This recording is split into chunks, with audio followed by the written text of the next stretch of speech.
আসসালামু আলাইকুম। আজকে পল্লী বিদ্যুতের বিষয় নিয়ে কিছু কথা বলতে চাই। ভেড়ামারা জোনাল অফিস, আমাদের বাড়িতে বিদ্যুৎ বিল এসেছে। এর মেয়াদ বিল পরিশোধের শেষ তারিখ 25/6/2024।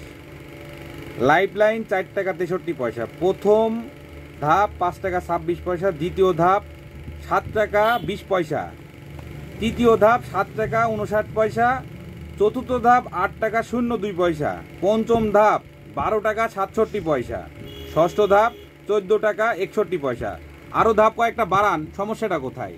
আচ্ছা, আমার 3 ধাপ পর্যন্ত এসেছে, তাতে বিল এসেছে 1940 টাকা। এই যে ডিমান্ড চার্জ নিচ্ছেন 210 টাকা, প্রত্যেক মাসে মাসে নিচ্ছেন, ভালো কথা। মিটার ভাড়াও নিচ্ছেন, তাও ভালো কথা, 10 টাকা। তাতে মোট হলো 2160 টাকা। এবার ভ্যাট নিলেন 108 টাকা, এবার পদেও সর্বমোট ভ্যাট নিলেন আবার 108 টাকা, সর্বমোট বিল দাঁড়ালো 2268 টাকা। কেন ভাই? প্রত্যেক মাসে মাসে কেন ডিমান্ড চার্জ নিতে হবে? প্রত্যেক মাসে মাসে কেন মিটার ভাড়া নিতে হবে? এই বিষয়ে তো কেউ মুখ খোলেন না। আপনারা সবাই মুখ খোলেন। পল্লী বিদ্যুৎ এবং পিডিবি ভেড়ামারাতে 2 জায়গাতেই প্রবলেম শুরু করে দিয়েছে। এই বিষয়ে তো কোনো সাংবাদিককে দেখলাম না অফিসে গিয়ে আপনার চার্জ করবেন। কেন এমন করা হচ্ছে, কি জন্য হচ্ছে, এই বিষয়টা সমাজের সামনে তুলে ধরবেন। ধন্যবাদ।